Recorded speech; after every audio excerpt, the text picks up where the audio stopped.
Paula Blackmon, District 9's cretinous councilperson who's so desperate to be mayor that she'll switch her stance on an issue faster than the weather changes in Dallas. For example, following the passage of Prop U, which requires the city to hire more police officers, Paula wrote an editorial in the November 13th Dallas Morning News saying, "The people's voices are loud and clear, and the city's top priority should be public safety.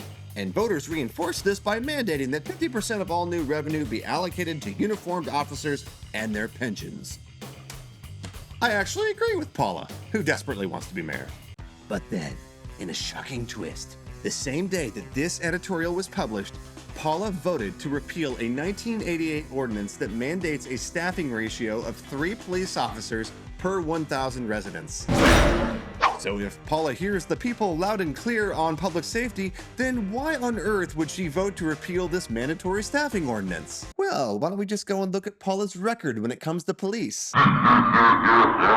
Between 2020 and 2021, Paula backed slashing $17 million from the police overtime budget, pulling 95 officers from the force and replacing them with civilians. Then she sent the city manager a memo demanding that Dallas reimagine public safety and reallocate funds from cops into equitable community funding.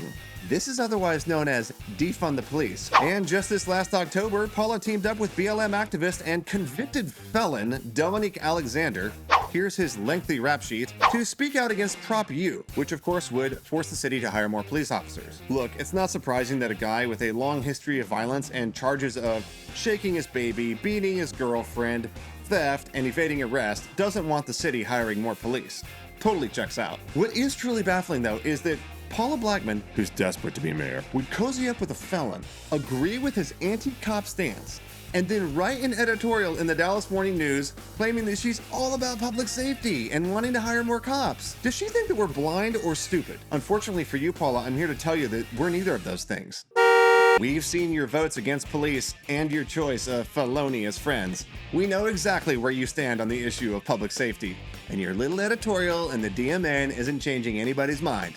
And let's be real, nobody even reads that rag.